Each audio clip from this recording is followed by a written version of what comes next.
చిరకాలము యెహోవా మందిరములో నేను నివాసము చేసేదను. కీర్తనలు 23:6. యెహోవా మందిరమునకు వెళ్ళుదుమని జనులు నాతో అనినప్పుడు నేను సంతోషించితిని అని దావీదు కీర్తనకారుడు అంటున్నాడు. దేవుడు, దేవుని మందిరము మరియు ఆయన సహవాసం అనగా దావీదు మహారాజుకు చాలా ఇష్టం.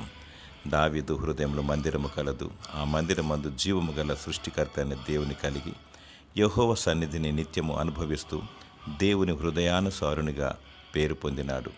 దేవుడు నివసించే చోటే, 2-3 ఆయన నామములు కూడి ఉన్న చోటే ఆయన మందిరము. సంఘములో దేవుడు ఉంటాడు మరియు పరిశుద్ధత, ఆదరణ, ఆనందము, ధైర్యము, నెమ్మది ఉండును. దావీదు వలె దేవుని మందిరాన్ని ప్రేమించు, ఆయన సన్నిధిని కోరుకో.